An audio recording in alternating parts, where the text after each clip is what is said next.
Hey, welcome back, fight fans. First video of 2018 is here. UFC St. Louis, or UFC Fight Night 124, Stevens versus Choi is our main event there. And a card which I'm looking forward to. I always like the first card of the years. Always seem to do really well in the first card of the years. I'm looking back over the past few years, did fairly well. Coming off a really great 2017. Appreciate all you guys for your support. He's really you do very well by me, stick by me, and you're just really good people that watch the video. So I really appreciate that, real true fans. And thank you again from the bottom of my heart. I know I say it every video. This year I'm looking to try and make the channel even bigger, try and have a bigger year than I did last year, which is going to be tough. I recognise that, but I've set a couple of goals for some certain things. I'm at 1,559 subscribers right now, so I'm looking to hit 2,000 by the end of 2018. And if I can, I think I had like 8 or 900 subscribers last year. If I can even get half of that, or just over half of that, I'm going to hit that target. So help me out. If you don't, if you haven't subscribed yet, please subscribe. Please like the videos. Please comment on the videos. Even if you don't like the video, let me know why you don't like it. Maybe you don't like my picks. This is what I'm here for. We're here to talk about fights. You might not see something that I do, and vice versa. I might see that your pick might be a little bit off or something. And we're here to discuss fights. I like that. I'm just a fight fan at heart. So, yeah, 2,000 subscribers is a big thing. I'm looking to hit my first video over 10,000 views. I've had one at 8,000, which is as close as I've got. So I'm looking to hit that 10k barrier. I think it's a big ask. I'm not sure whether I'm going to do it. Hopefully, I can get a video out there which is going to just take off. People watch it and people share it and let other people see it. And just looking to hit that 10k. That'd be pretty. That really will be unbelievable for myself. Making those videos years ago, like I think it's around about 5 years ago when I started doing this. So I've been around a long time, and to even think I could possibly have a 10k video is crazy to me. Just a shout out to all the other subscribers on here. Keep on doing your thing. Let's see more people doing this. I think it's a lot of fun. I like watching other guys' videos and other guys, what they think about fights. So go and support those guys if you can as well. You know who they are. I've mentioned them in the past, and there's many new ones that have come up as well in the last few months. So keep on doing that and keep supporting, guys. Overall, this card, as I say, I really like it. I do. There's some fights in there. Really looking forward to seeing. It's one of these cards I'm either going to do really well in, or I'm going to do really, really bad in. So we'll get straight into it here and talk about these fights. So we're going to start off in the bantamweight division with the returning Kyung-Ho Kang against Guido Ninja Canete. I've got a pretty strong lean in this one here. I like Kyung-Ho Kang. Both guys coming off a bit of a layoff. Now, Kang was around a few years back, had to go and do military requirements over there in Korea, and it's been out ever since. So it's been like 3.5 years. Guido Canete's been out for 2.5 years due to not fighting, and he had a suspension through USADA as well. So both guys had that long layoff. Interesting to see what their condition is like going to be into this fight. If we get into the kind of mid rounds, the late rounds, I clearly see a better overall MMA fighter than one other, and that's Kyung-Ho Kang. I think that Canete is a kickboxer by trade. He throws a lot of heat. He's quite old. He's been at Jackson's for this camp. He's been at Team Alpha Male for this camp, I think, as well. So predominantly at Team Alpha Male. So a lot of people are going over there to that new gym that they've got in Southern California, and they're doing very, very well with it. I don't think it's going to make much of a difference here. I like Kang quite a lot. I think on the ground he is superior to what Guido Canete is. On the feet, I think that Kang can really hang with Canete. He just has to be careful not to leave his chin in the air and get hit with big shots. I think once he gets it to the ground, he can really put it on Guido Canete. I think his top position, the top game is really good. His back taking abilities is really good, and he moves to different positions very easily as well. I think that I think it might start off a little bit close, but I think eventually Kang will start going for takedowns. I do think he will start getting them, and I do think he'll start putting a bit of a beating on Guido Canete. Canete is tough. He's very durable. He won his last fight against Hugo Viana, where Kyung Ho Kang's last fight was against Mishinori Tanaka, which was a close fight, but I thought he fought really well in that fight as well. I like Kang in this one. I think he can get a finish as well. Maybe late into round 2, possibly round 3. So I'm going to go submission win there for Kyung Ho Kang. I think it's actually going to be one of my most confident picks of the card, which is a little bit worrying because both guys come off a layoff. I just think there's a superior, better fighter here, and if he doesn't get caught, I think he wins the fight. So Kyung Ho Kang will be the pick there via submission. Featherweight division, Mike Santiago against Mads Burnell. I like the odds came out for these last night, and I already watched the majority of my fights. I went back and watched a few things to see why the bookies would have certain guys at certain prices. And Mike Santiago was quite a heavy favourite over Mads Burnell, which kind of surprised me. I kind of line it maybe just for Santiago betting wise, but I think Mads Burnell has a really good chance in this fight. I think that Santiago is a little bit. I think he is definitely the better striker, but I think he's sloppy and sometimes his hands get low. And I think there's opportunities that Mads could definitely box on. I don't think he really should. I know that Mads has been over in America. He's been going from different camps, aka he's been to the RVCA gym with Jason Perillo, and there's other ones as well off the top of my head I can't remember, but I think Burnell on the ground has an advantage, and I think eventually this fight, I think it's going to be close, but eventually I think it's going to find a way to the ground. I think Burnell's maybe going to get a few rounds or maybe get a submission to win this fight. I've been kind of going back and forward watching the tape, kind of both of these guys, and Santiago was the initial pick. Going back, he's lost a lot of fights via submission. I think Burnell's best part of his game is his submissions. Can he find it there? So both guys coming off really rough UFC debuts. I mean, Santiago had Zabit Magomed Sharipov. Mads Burnell was fighting Michel Prazeres, who just tanked him and choked him out down in there. And Santiago, to his benefit, had a pretty, a little bit of a back and forth fight with Zabit, but Zabit was always in the ascendancy in that fight. I think if Mads fights smart, gets into clinch, gets takedowns maybe, I've watched a few of his jiu-jitsu matches as well, I think he can submit Mike Santiago maybe into the early third rounds, if not maybe sneak a decision. I think it's a closer fight than what the odds are saying personally.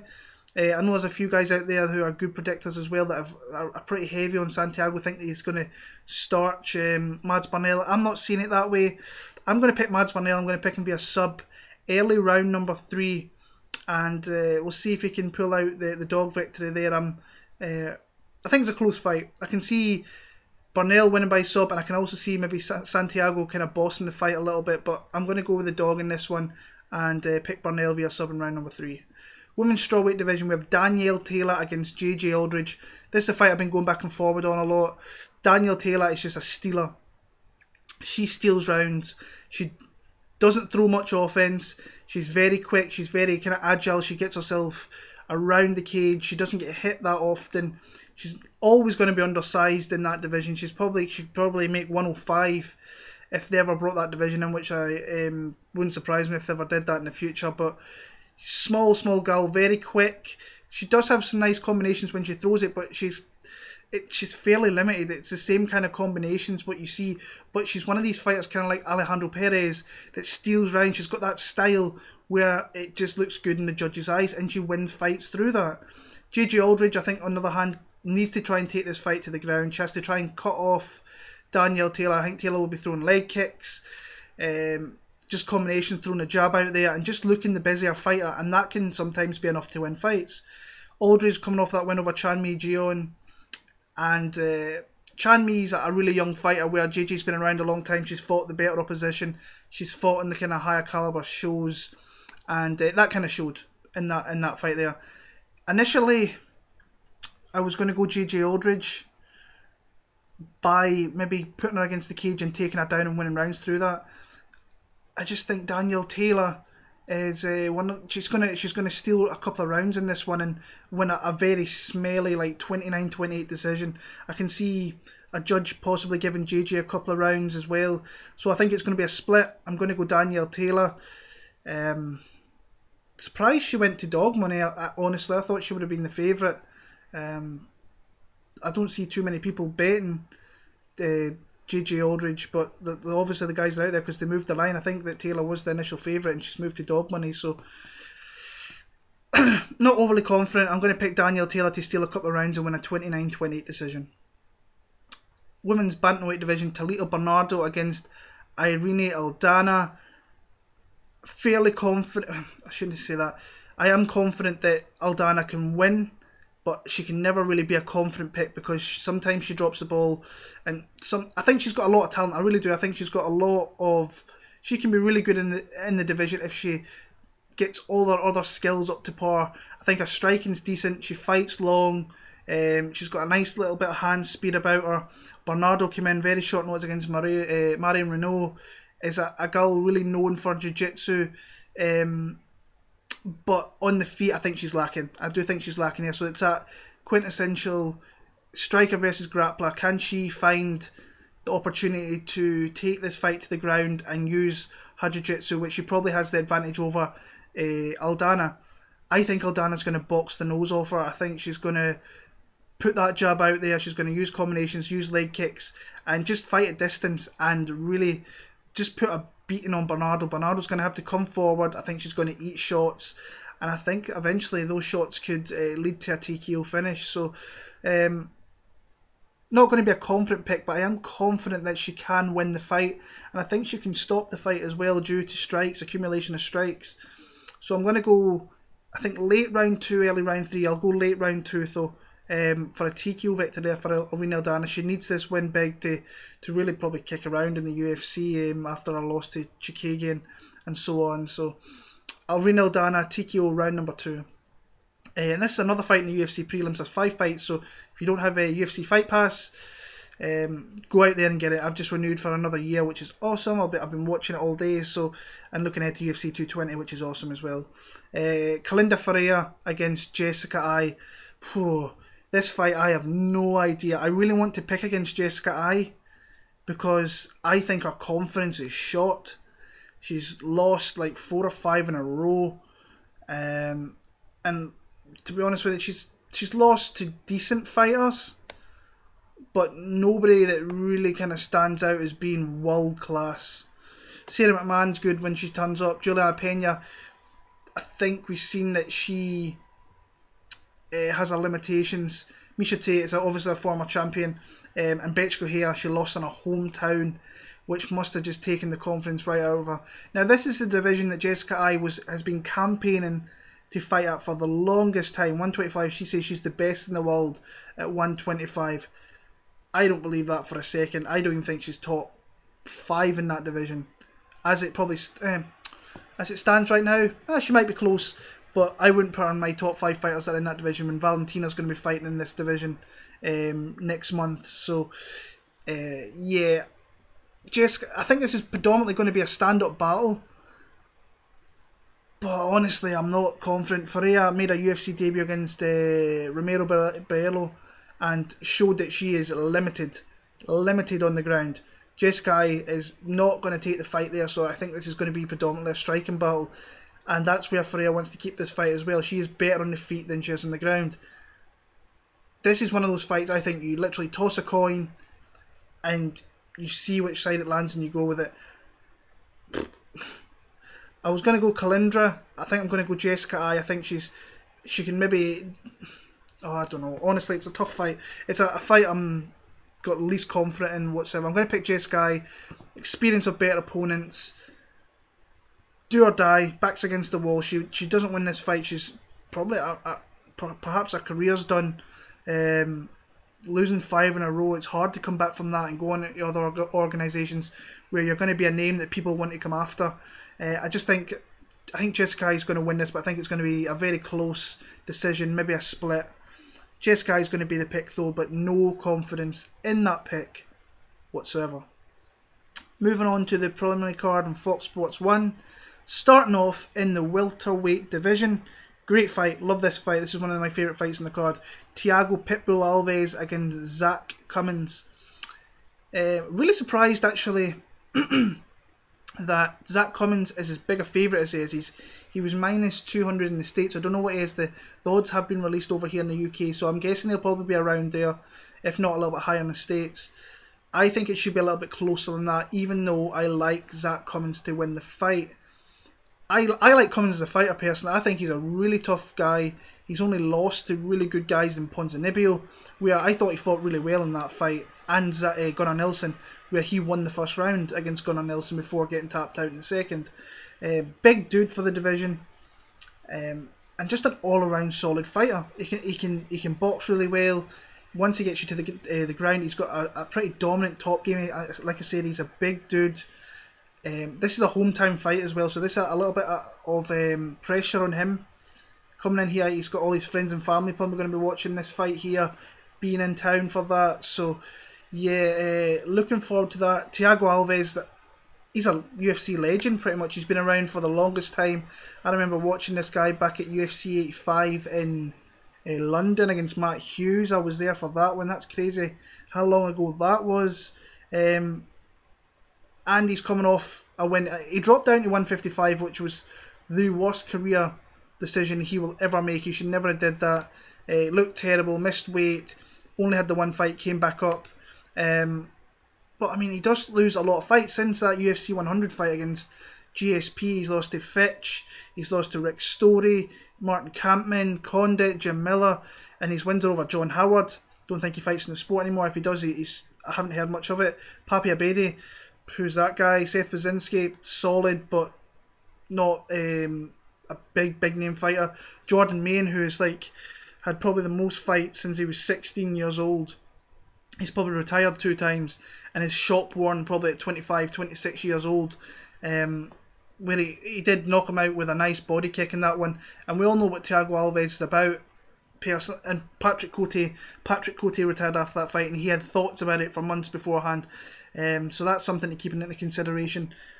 I think the physicalness of Zach Cummings is going to be quite a bit here for Thiago Alves. Like I was about to say, Thiago Alves is one of those guys, devastating striker, really horrible leg kicks. Like back in the day, he used to thud those leg kicks in and just really put a beating on guys. He doesn't really do that anymore. He did it against Cote. I thought his striking looked sharp. But I just think the physicalness of Zach Cummings is going to be too much later on in this fight. I think early on, it could be a little bit close, but I just like Zach to come into it the more the fight goes on.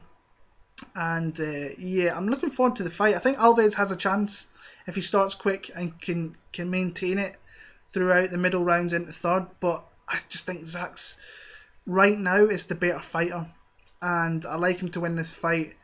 If he gets him to the ground, potentially see a finish. I'm going to pick a decision win for Zach Cummings here. Hard fought. 29-28, maybe a 30-27 from the judges, depending. I think it's going to be closer. It's either going to be really close, or I think it's going to be really dominant for Zach Cummings. I'm just going to go with Zach being the bigger guy. I think he can mix it up a little bit better and win the fight through that. So Zach Cummings via decision there. And this is on a Sunday night, by the way, guys, so just remember that. It's not Saturday, it's Sunday night, so keep an eye out for that. Matt Frevola against Marco Polo Reyes. This fight interests me a little bit as well. I think that I'm seeing a lot of steam on Matt Frevola. Frevola, that's how you say it, not Frevola. Frevola. And I'm not sure it's really warranted, if I'm being honest with you. I know he's 6-0. He comes from the Cerro Longo camp out in New York. Was on the Dana White Contender Show. Beat Jose Flores by just really digging in, being nasty, throwing big shots, trying to get takedowns, taking the fight downs to the mat, where I think he did have the advantage. He caught a really nice submission, in all honesty, as well. But Polo Reyes is a tough dude.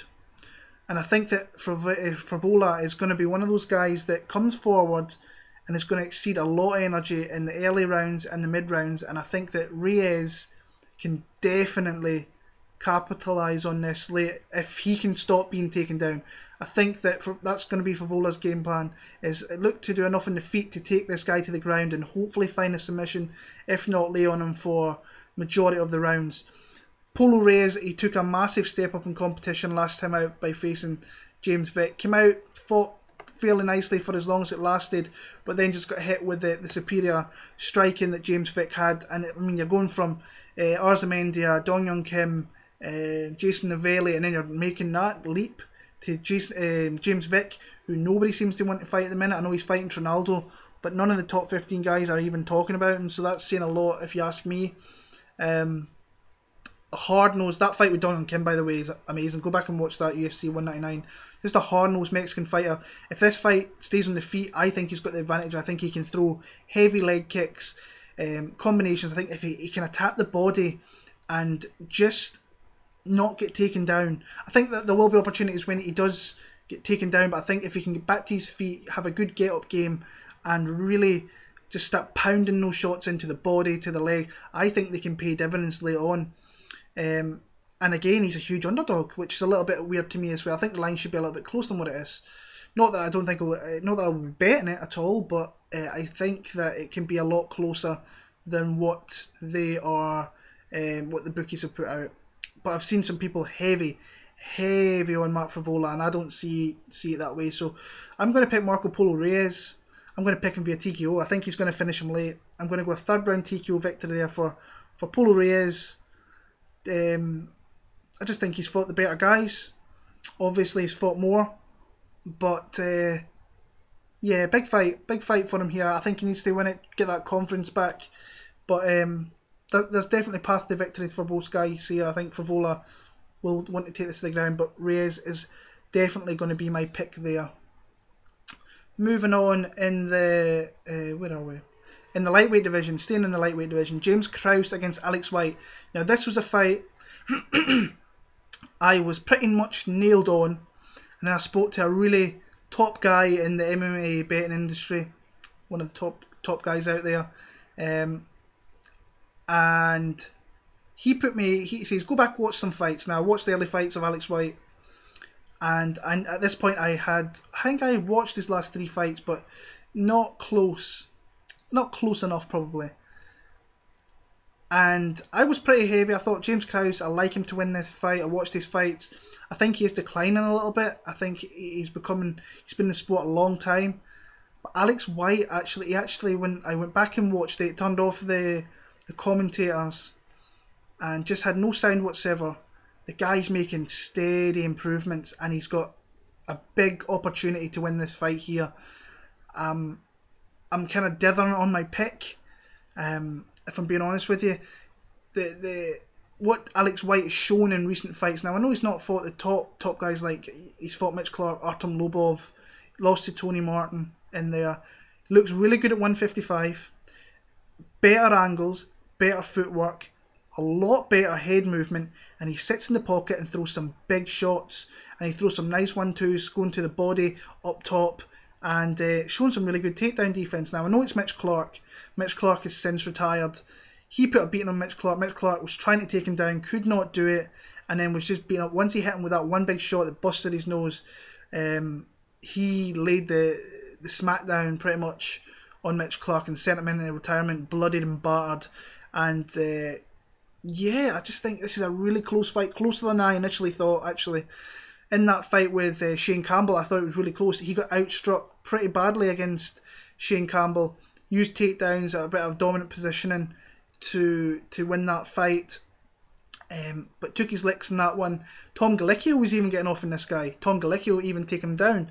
Now Tom is a guy known for his takedowns, and James Krause gave off his back, which is something you don't really want to do against Toothless Tom. He did it, he got out, he got back to his feet, he showed his veterans kind of savviness, and won that fight pretty convincingly. He beat up Tom pretty badly. But this another guy fighting in his hometown, or his home state, I should say. So he's going to have all the pressure on him. Alex White's going to want to come in here. He's coming under the radar. The line made a big move last night. Some bettors out there, certain bettors went out there and bet Alex White down pretty low from what he was at. I think he was plus 170. I think James White needs to wrestle here, and I think he might struggle to get takedowns. I think that Alex White can ping the head of James Krause back, and yeah, I think I'm going to go with Alex White in this one. If James Krause can't take him down, I think Alex White can definitely beat him up on the feet. But I'm a little bit... It's a close fight because my initial view on it was definitely James Krause. But people I respect a lot put me on to Alex White, and I rewatched, and you can see the improvements. And those improvements with guys in a new division you've got to keep your eye on. And they were pretty drastic improvements from his early fights in the UFC, when he's losing to Clay Collard. And I mean, Clay Collard's not a great fighter. I'm going to pick Alex White via decision. I think James Krause, if he does get it to the ground, has an advantage with the ground game. So I think this is where he's going to have to take it, because I do see him eating some shots on the feet against Alex White. But I see Alex White doing enough by not getting taken down at every opportunity that Krause tries, and I think he wins rounds through that. So and beats him up in the feet. I think he can and he will beat him up in the feet. Use heavy leg kicks. Just fight distance. Pick his shots nice. Krause is the bigger guy, the longer reach, but he's got to make the big drop down to 155. He's been fighting at 170 for the last year. He was on the Tough Show. I like Alex White. I'm going to pick him via decision. And this might be a bit controversial in Missouri, but it's going to be.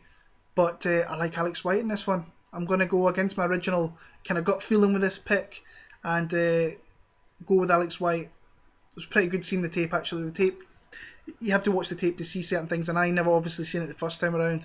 Saw it with this one here. Alex White via win via decision. And the main fight of the UFC prelims here, we have Darren Elkins against Michael Johnson. And this is a fight I'm actually really looking forward to, for the simple fact I'm seeing people betting very heavy on Michael Johnson, which really, to me, I think this far out. Now it's now 1 AM early Tuesday morning. Last night I seen people throwing heavy money on Michael Johnson before this guy's dropping down from 155 to 145. These guys are throwing heavy money on Michael Johnson before he's even weighed in. That to me is a huge thing that you need to be careful of. You need to see how he's looking at weight and see if his body looks in proportion, look if he's looking good, if he doesn't look drained, he doesn't look really, really bad. And he's against a warrior, an absolute warrior in Darren Elkins, no doubt about it. Let's start with Michael Johnson. Superior striking ability here.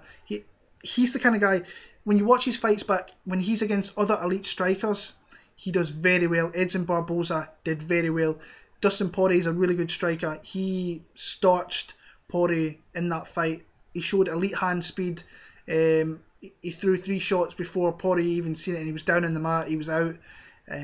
But when he faces guys who are grinders, wrestlers, and are hard to put away, he struggles. I thought he came out very strong against Khabib at 205, but then took a beating, took an absolute mauling. In that fight with Justin Gaethje, came back, he was talking all that shit before that Justin Gaethje's a C-League fighter, coming over, he's not going to hurt him. Now, he did get off some big shots, and I think anybody can get off big shots against Justin Gaethje, especially someone like Michael Johnson, with his fast hands, and he's really good striking. But then Justin Gaethje just put it on him, and like once he hurt him for the first time, that was it. It kind of went downhill from there, and Gaethje took him out. I just think Michael Johnson, if he can't take Darren Elkins out early, I think that Darren Elkins is just going to come back into this and grind out a win here. Now, Darren Elkins, that fight with Mirsad Bektic is one of the biggest comebacks you are ever likely to see. Was getting his ass handed to him badly. If that fight went to a scorecards, I see it being 30-26 for Mirsad Bektic fairly easily. Then he went and beat Dennis Bermudez in his hometown in Long Island. That's a big feather in your cap as well. I just think he's going to I think he's going to lose the first, and I think he's going to win 2 and 3 to win a decision here. So, yeah, I think he's been improved since he's went to Team Alpha Male.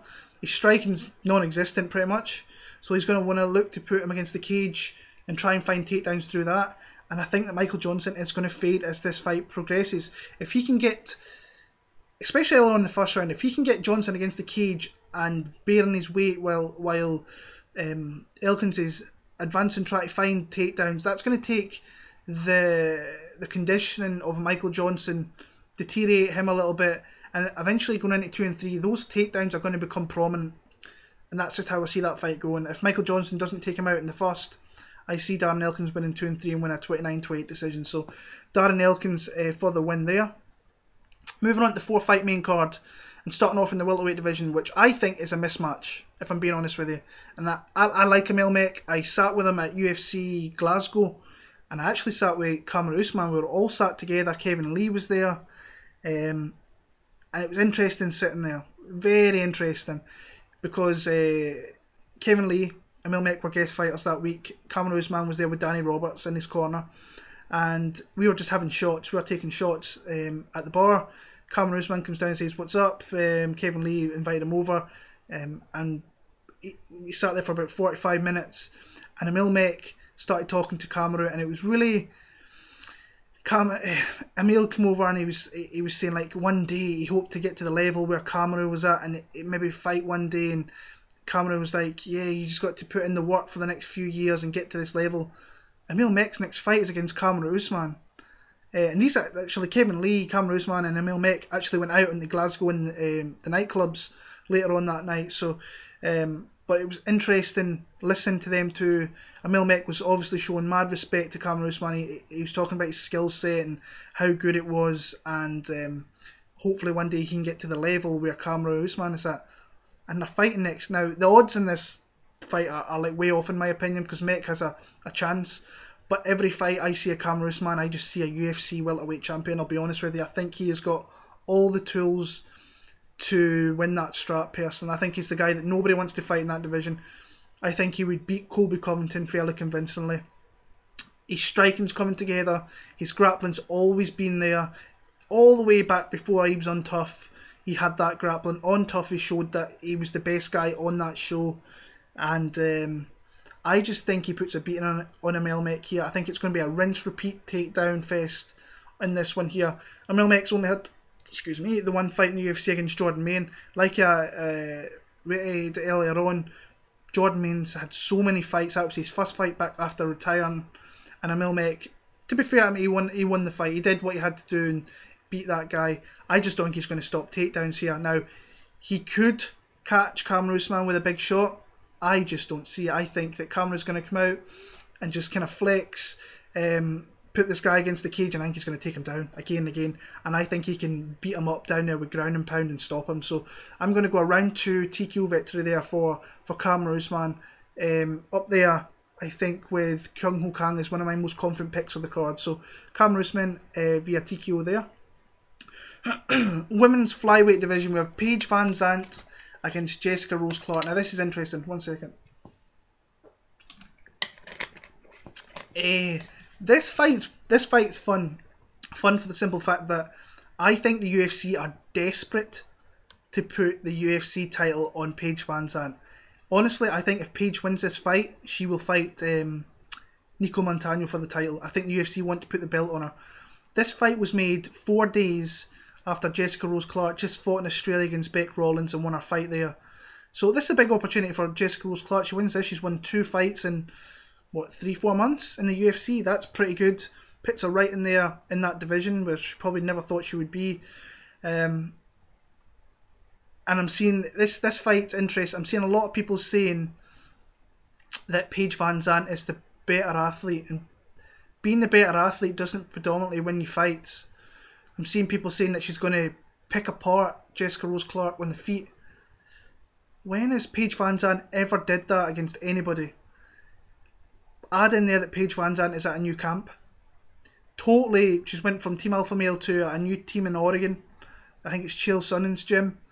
Where all I seem to see from Paige VanZant is about her jiu-jitsu game. So it's obviously something she's been working on. I think she got an advancement on her belts. Can't remember what belt it was she got promoted to. So that makes me think that I think on the feet this is going to be fairly even. I think that she's going to dance around. She's going to try and pick her shots, maybe fight at distance a little bit. I don't see it lasting that long. I think Jessica Rose Clark in that fight with Beck Rawlins showed that she has some striking, some leg kicks. She stood in the pocket, threw some shots. But the one thing I see here is Paige VanZant, she's going to win. I think she's going to want to take this to the ground. And I think once Jessica Rose Clark can manoeuvre her around and gets on top, I don't think Paige VanZant is going to be able to get her off. Personally, I think that Jessica Rose Clark, if you look at the Beck Rollins fight against Paige VanZant, Beck was clearly the bigger girl. In the Jessica Rose Clark fight, Jessica looked bigger than Beck Rollins. So the way I'm kind of going with this fight is I think it's fairly even on the feet. I think that Paige tries to get a takedown, gets reversed and gets taken down, or vice versa. Because even in that fight with Beck Rollins, she got swept and then she went to top position. She probably won the first round through that. I think Jessica Rose Clark's going to win this fight here. I'm seeing a lot of people pretty confident in Paige VanZant, and it is a fight where I think she could possibly win. Definitely win. But yeah, I'm on the kind of fade Paige VanZant kind of trail at the minute now. I know she's lost to good fighters, there's no doubt about it. Rose Namajunas, Michelle Waterson. I think that Jessica Rose Clark's going to be the bigger girl here. I think once she gets top position, she's going to win rounds through that. I see it being close though. I don't see it being like dominant on any side here. I'm going to go Jessica Rose Clark via split decision, which will be a little bit of a turn up for the book, I think, for a lot of people. I'll probably take a lot of shit for picking against Paige VanZant here because she's a very popular girl, a really nice girl. I met her in Vegas, she's lovely. But she's not a great fighter, plain and simple. But is she better than Jessica Rose Clark? She might be. But I'm going to go with Jessica Rose Clark in this one. Co-main event, Uriah Hall against Vitor Belfort. This to me is Uriah Hall's fight, especially if he doesn't sit back.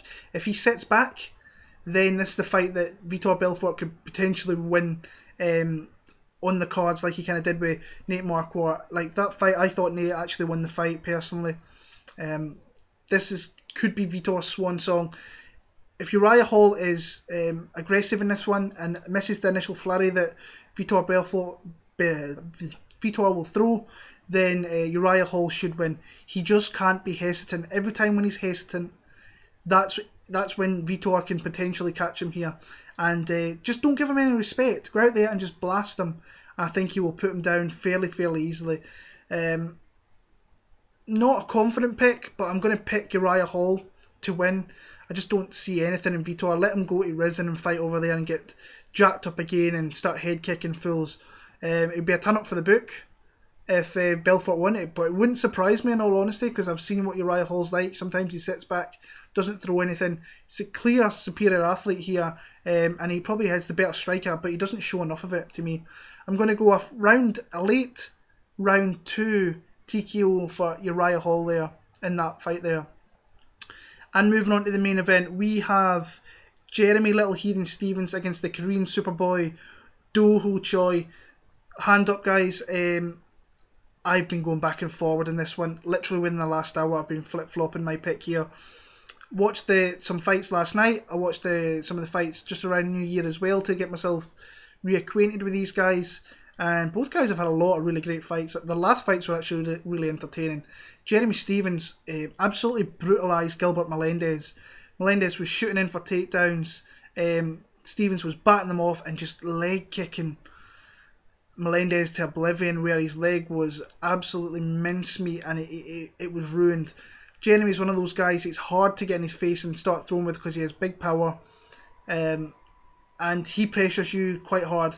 Still in one of the best fights I've ever seen against Dennis Bermudez at 189. I still remember that finish, it was crazy. And Jeremy Stevens has been around for the longest time and he's beat good fighters. And this is the fight here. I mean, Dooho Choi. Dooho, I'll be honest with you, Dooho is one of my favourite guys to watch when you go back and watch some of his fights, even before the UFC. Precision striker, like so accurate, it's not even funny. Took a bit of a beating in that last fight against Cum Swanson. That is one of the best fights of 2016. I think it was the best fight actually of 2016. Love the fact that he's taken a full year off. That's really important, I think. Get his facilities back in check. Reevaluate what he wants to do. He says he's going to go away for a couple of years and do his military thing in Korea, which it sucks, but it has to be done for those guys over there in Korea. It's all about can Dooho do enough stop Jeremy Stephens coming forward, in my opinion. I think, can he fight at distance and pick at Jeremy Stephens?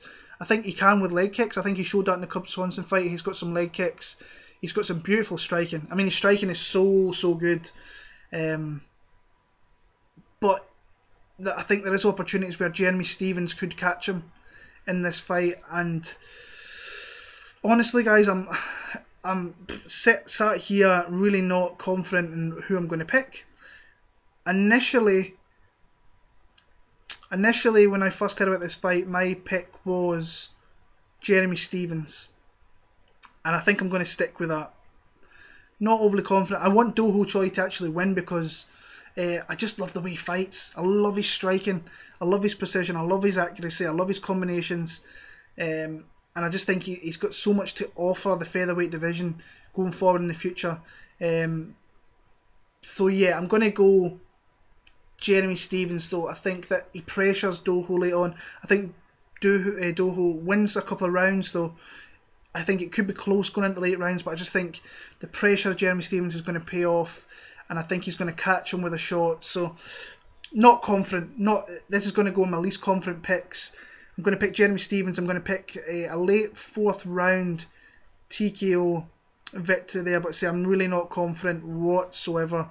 And I just think it's going to be a very close fight up until Jeremy Stephens wins it. So that's my picks for UFC St. Louis, UFC Fight Night 124. Next week, UFC 220, Stipe Miocic against Francis Ngannou, Daniel Cormier against Volkan Ozdemir, Thomas Almeida is on that card, so it's a really solid UFC pay-per-view card. I am really looking forward to talking about that card. It'll probably be out next Monday for that. So we've got the card on Sunday night, then we've got one the following Saturday, so it's going to be awesome. Keep an eye out there. There's the bell at the top there. If you want to see this video prediction straight away, go and hit that, and as soon as my video is released, you will get it sent straight to you. Continue to support, subscribe. I appreciate all the support as always, and yeah, let's have a good 2018. Let's try and make it a big 2018 for myself, and all the best. Enjoy the fights when they come around this Sunday night, and I'll be back next week for UFC 220 where the big guys are at it. All the best, take care, and I'll see you soon.